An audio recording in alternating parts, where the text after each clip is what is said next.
This is the Lighthouse Keepers podcast, brought to life by Mary Ellen Sherlock and Anthony Marone, and his WIN Foundation in collaboration with the Joshua Foundation.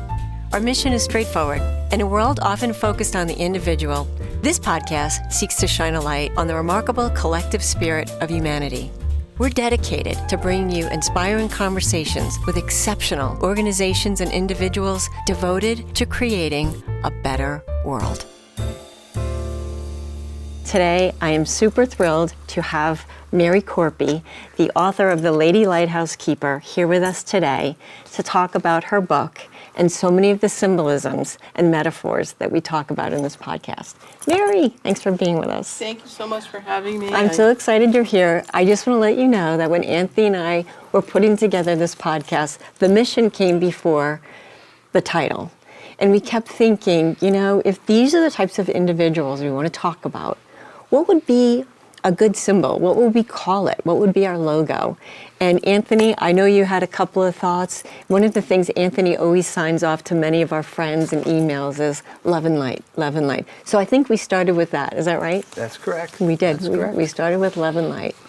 And then we were like, okay, well, we do live on Long Island. So putting that out there, we do live on Long Island. And we thought about, what about a lighthouse? And then the Lighthouse Keepers. So, Mary, you wrote your book, The Lady Lighthouse Keeper, in 2022, because I've read it and it's an amazing story. Can you tell us a little bit about your book? First of all, you said, I've worked with lighthouses or been fascinated with lighthouses most of your life. That's correct. I have always been interested in lighthouses. Mm-hmm. When we retired in 2017 to the North Fork, I started volunteering at the Southold, Horton Point Lighthouse in Southold.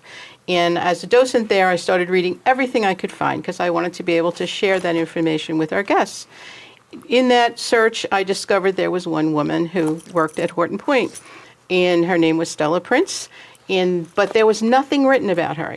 There are many books about women lighthouse keepers, women who kept the lights, the lighthouse keeper's daughter, the lighthouse keeper's wife, many. And Stella is never mentioned in any of those stories. Mm-hmm.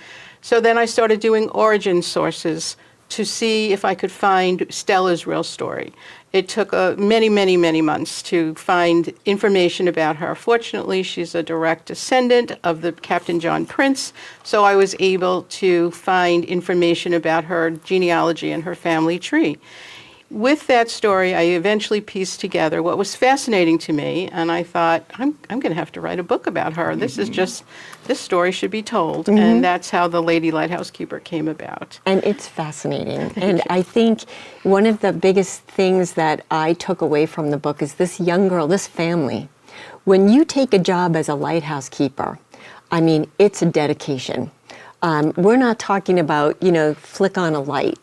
They were lighting oil lamps and, taking the smog from the whale oil, and having to clean those things. And you're working in the most god-awful winters and squalls and storms and hurricanes.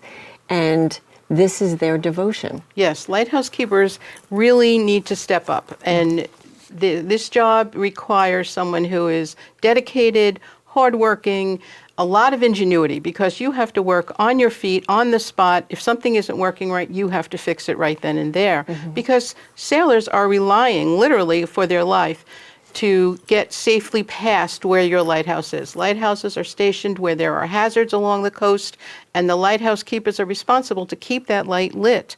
And it was not an easy job. Before electricity and automation, for all the 17 and 1800s, lighthouse keepers had to be there every single night, usually up all night, keeping the glass clean, keeping the lenses clean on the beacon, as well as relighting the wicks, because this is a smoky lighted instrument. Right. Before electricity. So this was a very intense, but they also were responsible for all maintenance of the lighthouse. So they were up during the day as well. Right. So long hours, hard work, low pay. Mm-hmm. These are people who were dedicated to the concept of being a beacon for the people out at sea, but also their coastal communities. Right. They really were looked up to in their coastal communities, well-respected members, because they know that in a coastal community, many sailors live there, and they're dependent on that lighthouse keeper to make sure that they're safe, they can safely get back into the harbor. Can you see where we nailed it on the title? Yes. She just talked absolutely. about every single person that we've thought to engage for this Right, podcast. right. The characteristics of what the people embody, whether it's their nonprofit or their organization or just from an individual standpoint. We did a show earlier with Deacon Gary Rigger, and that's exactly what he did. The the metaphor dedication works for us. Yes, Yes. and Because we take it from this, Right. and we take it to the community.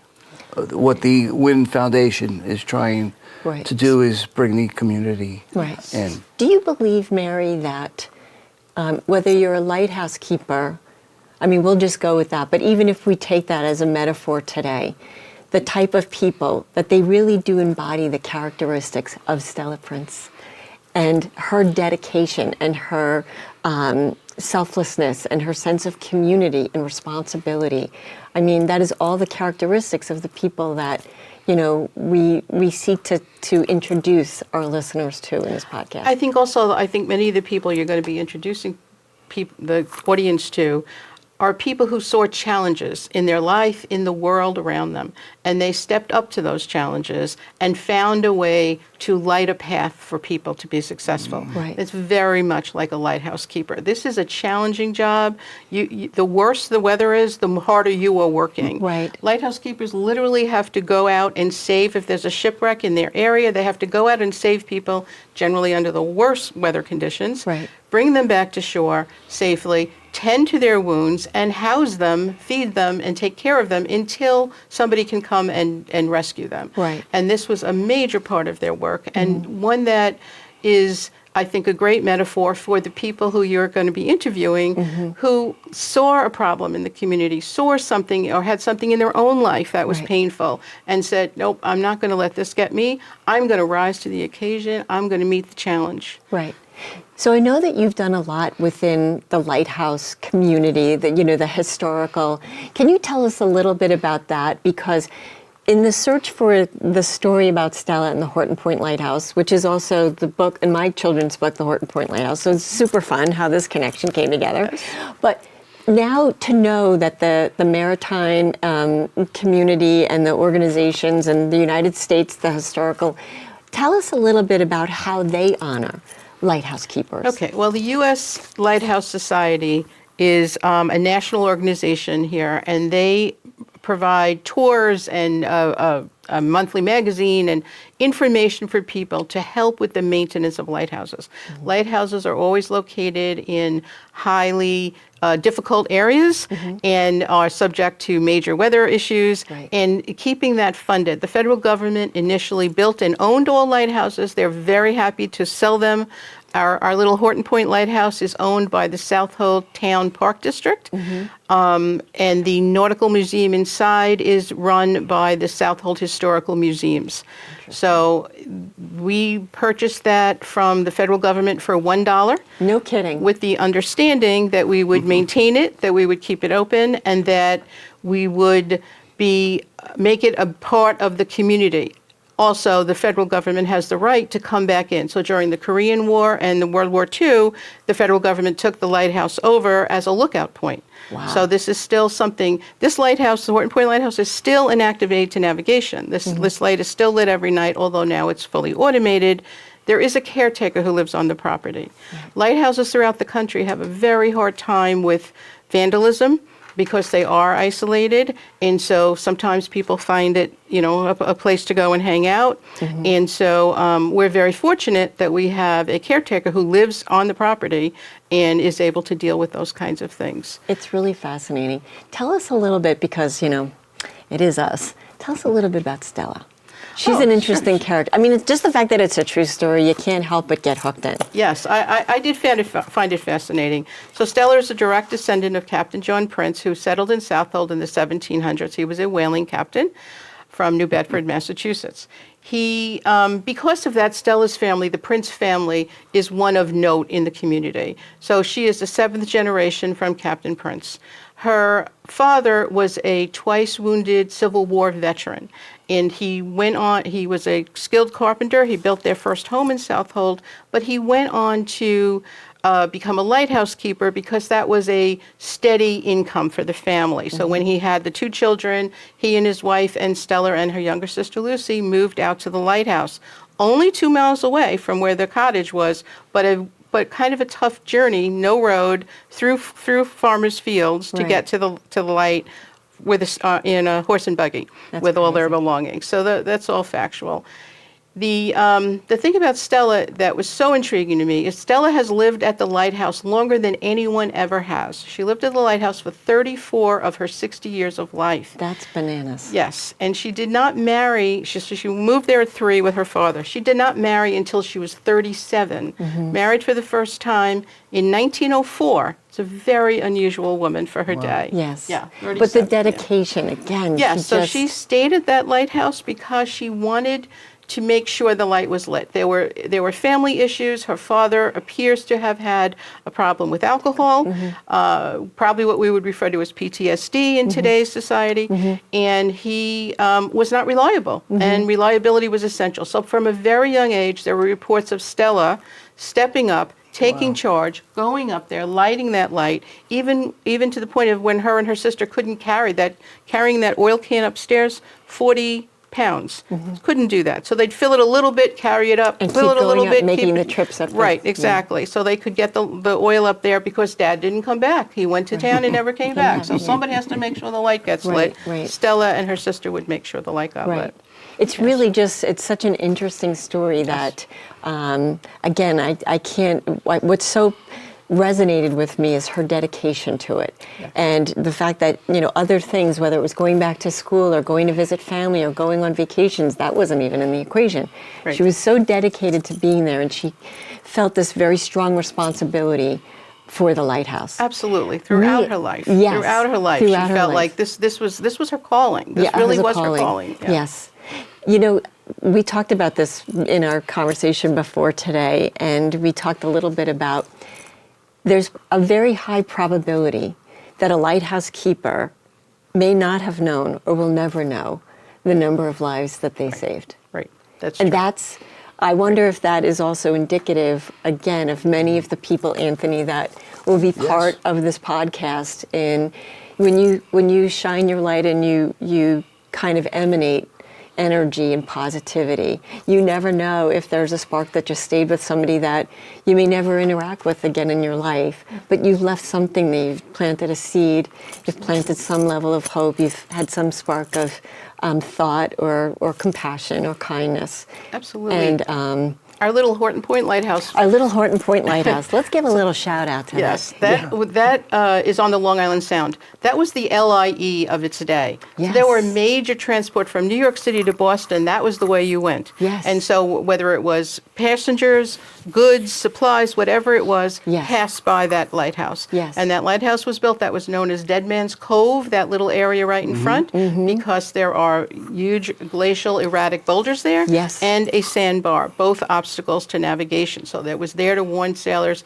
stay away from this particular area. Right, which is so interesting because Long Island was such a big whaling port. I think the biggest one was either out of Port Jefferson, Sag Harbor was another one. Yeah. So it's just such an interesting, when you think about back then, there was really like some blood, sweat, and tears to be that. It wasn't as simple as turning on a light. But then again, same characteristics of all the people that the dedication and the resiliency and it's funny. A few years ago, I was giving a talk to some young kids about what their life purpose was, and I remember saying to them, "I don't believe that your life purpose is always what you do. It's who you are when you're doing those things." And I think that does embody, Stella was that kind of person. She was very dedicated and devoted to her family, to her parents, to this role to the community. And so that devotion is part of her calling, but her purpose is actually who she is doing whatever it is. Absolutely. You mentioned there might be another story in your more writing to come. This has been a amazing success. Yes. The Long Island community has embraced this book. Do you think that there's more stories? I know you've been kind of all over traveling to other lighthouses and working with other people. What does the future have in store for you, Mary? Well, I am working on another book. It is actually based on the work I did when I was a full-time worker. I was a voc rehab counselor with Nassau BOCES. I worked with special needs students and assisted them in the transition to adult life. So this book is based on 5 employees with special needs who work together in a restaurant. So you also were a lighthouse keeper Yes. in your day job, in That's your right. regular calling. That's right, before I retired. Yeah. So Anthony, I think we did pretty good on I picking think this. we did. What we're trying to do in this podcast is take those people that give. There's givers out there, and sometimes they're in the background, and they can be those type of people that could inspire others. You know, and that's why we bring them in these chairs. You know, sometimes you need a little bit of encouragement because it's tough to be the lighthouse keeper. Right. Yes. Okay, with the bumps and the storms and things like that. So, yes, it fits almost perfectly. Yeah. And that's why we have you, like on an opening podcast. Thank Exactly. you. Thank you so much. If I were to say one thing a little bit about lighthouses and historical places like that, they are also things that stand the test of time. Yes. So by default, where they are, they've gone through generations and generations, that they are fortified by the people, by the community, by the keepers who have vowed to, under the spirit of being a lighthouse keeper. So the fortification is another thing that it does stand the test of time, and it is there to help everybody, and it is there for the ages. And I think that's another kind of synchronicity that we go to with the lighthouse keepers. The fact that Stella was the lady lighthouse keeper for our beloved Horton Point Lighthouse is a wonderful chapter. So And happy so are to- you. Yes, exactly. So Mary, thank you so much for being on our podcast today. Thank you for sharing the story, the symbolisms and the metaphors. I know I've talked about this with you. I told you a story years ago. I had to read the children's book, The Loving Nightlight, and it was at that time that we started talking about what metaphors are. And the teacher said that I was reading for her class. She said, "Could a person be a lighthouse?" And you kind of saw these kids being like, sure, a person could be a lighthouse. And then the question was, are you a lighthouse to someone? And how would someone know that?